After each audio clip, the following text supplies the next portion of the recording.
Zhvillohet për herë të tretë turneu tradicional i futbollit të vogël në London. Ky turneu zhvillua në kujtim të 26 vjetorit të çlirimit të Kosovës. Pjesëmarrës ishin mbi 13 ekipe që përfaqësonin shoqata apo biznese. Këtë event ndoqën mbi 500 pjesëmarrës shqiptar. Në nisje të turneut, konsulli i Kosovës Zoti Kadri Dakaj mbajti një fjalë përshëndetëse ku theksoi rëndësinë e aktiviteteve të tilla për të sjellë më afër komunitetin shqiptar në Kanada.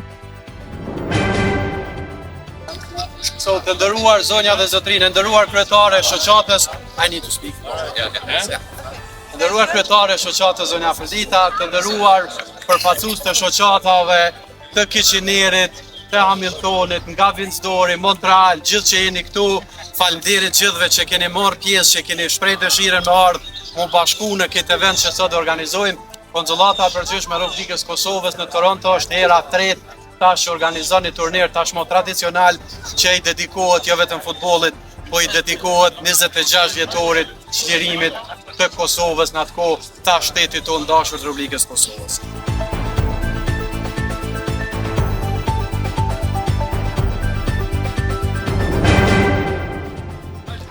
Në fund të turneut u ndan disa çmime ku vendin e parë fitoi ekipi Hamilton Albanians.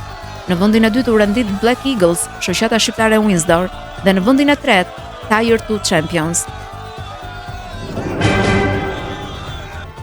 Për të përmbyllur aktivitetin, të gjithë të pranishmit realizuan një piknik, ku përshëndetën punën e organizatorëve që ishin shoqata shqiptare Iliria dhe konsullata e Kosovës në Toronto. Për Albanian TV Canada, Entela Bariamaj.